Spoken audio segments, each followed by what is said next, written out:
about really quick practice with the fridge door and also with your anchor, right?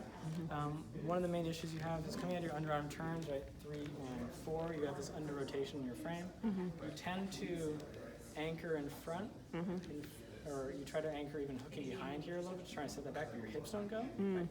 Think of taking that more gradually. So instead of having this happen where you try and put this foot forward or even, and then have to push your body weight forward in front of you to get to that foot, I want you to think of 5, adjust the and step somewhere, and then take 6, and be able to then settle backwards. Right? It's more important that you're setting your weight either directly sideways or a little bit backwards as you settle onto that 6. Right? So you then have a little bit of movement in the correct direction rather than thinking, trying to squeeze it through a gap that doesn't exist. Again, if those legs are too close, that gap just can't exist, right?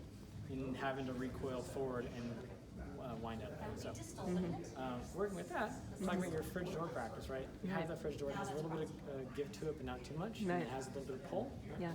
Use that to then either work around your arm isolations or with your anchor, right? Anchoring in place, not increasing the connection.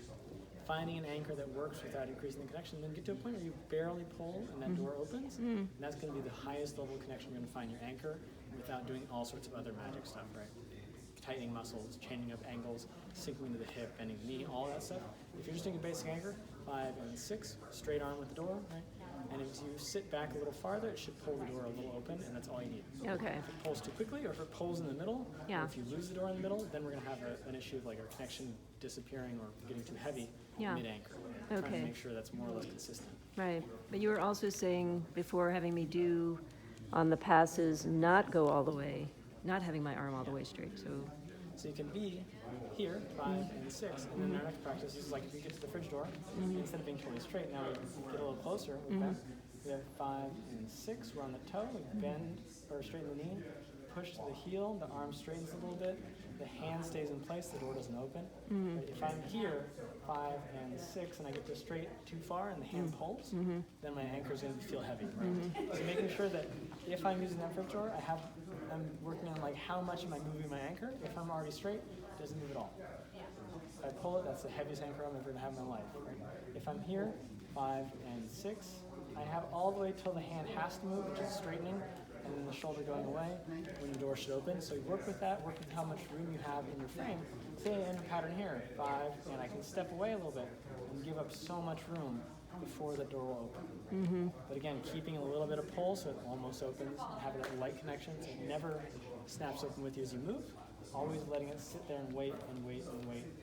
And then if you want the very most you're ever going to get, you pull. So then thinking again, if the hand moves with your leader, you have a hand here, you pull a hand one way, it seems really heavy. If you just extend yourself away from that hand, it doesn't feel heavy at all. Same practice like this, you do with your hands, right? If you're here and you try and pull one hand, it feels really heavy in the arm. If you're just here, you might be bent, you might open those up, the hands don't move, it doesn't feel any heavier. And should I be doing this to music? If you want, Okay. it doesn't have to. Okay. We talked about your whip. Think about your whip. We want to really work with all kind of spin technique with 2 tracks. Right? On your whip, you're having 1, 2, and you're double tracking on this 2, which meant that as you turned around, right, you had to swing this foot all the way around, and kind of swing your hip all the way around that circle, rather than making it easier for yourself by staying on the right track on 2, landing a little sideways. Now it's easier for me to fit my hip and my foot through on that other track. Because of that, I'm able to pivot around quicker, going 1, 2, and now I go back to the original left track, which is now where my right foot is, for 3 and 4. Now I'm using that right track again to turn right, because I'm always going to step on the track of which direction I'm turning. So I'm turning right, I'm stepping on the right track, the whole way through until the end of the turn. Nice. 5, 6, 7, and 8, falling out. Again, right track, left track, right track, left track, right track, and so on. Using those 2 tracks, and again, not closing the thighs too much, right? If I close up my tracks too close, I have to do a lot of ankle articulation, get through those gaps that don't really exist, right? Making sure I make the gap at least big enough for a normal walk is going to be way easier for me dancing, and way better for my balance in the long run, right? And as you get more confident with changing up how your ankle rotates through, maybe you can play with those closing thighs, right? And close that gap up and do stuff like this where you articulate through. But for now, on your basics, right, give yourself a little more room to fit those feet through. see this really quick. I've got a decent amount of space between the ankles to move that through. My foot can slide through without having to lift. Right? That's really important for a basic right now. As you get more advanced, you might gather these up and then have to go through that very tiny gap by lifting the ankle up and making your foot really small to get over that other ankle and come through. Don't feel like you have to do that right now. Stay a little apart. Just use your normal walking stance. Right? From there, right track, do right track, finish off. Yeah. Also in that, with timing, 1, 2, 3, and this is like we're faking a new anchor, right? This is the exact same position, that little third position here.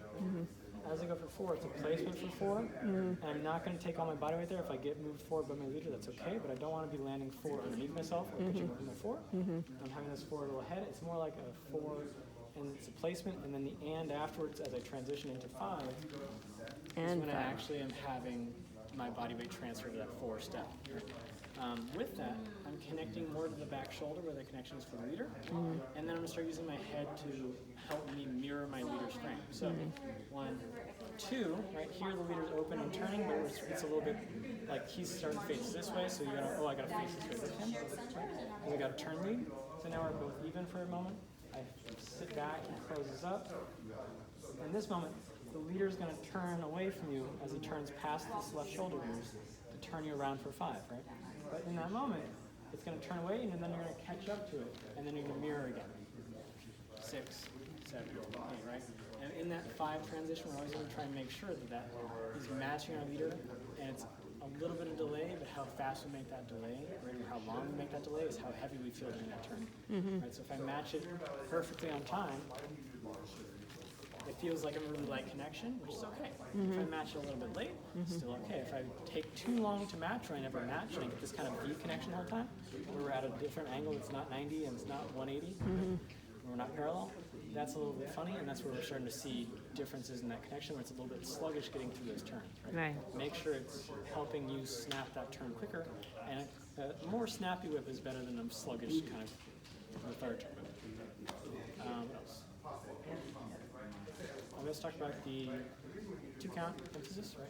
Yes. Making sure we're emphasizing those 2s, but also, especially in things that take you off slot or take you in different connections, like your sweetheart position. So we did this one, which was 1, 2, 3, and 4, right? Yeah. We had this repeating cross, right? Yeah. So 5 and 6, 7, 8, 9, 10, and so on. And exit whenever right? In that position there, as you're in a position doing those kind of repeating triple steps, you want to make sure that you commit to that 2 count process of actually taking a triple step in 2 counts, right?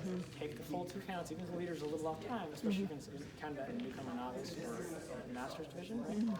So make sure that you're trying to commit to your timing unless he's very obviously leading you in a different time structure, timing structure for that pattern, right? So again, that means that you commit to that 4. And also watch the angle of your feet. The angle of your feet are going to determine the angle of your body. So if I'm facing this straight forward, I'm probably going to face straight forward. If I face this a little open, I'm going to keep my body kind of tied to my foot, open up a little bit. And as I go across, maybe I do little tiny rotations of the body because my feet down below are facing more forward in this position rather than facing down the slot very far.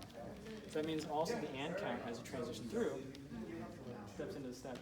So 1 and 2.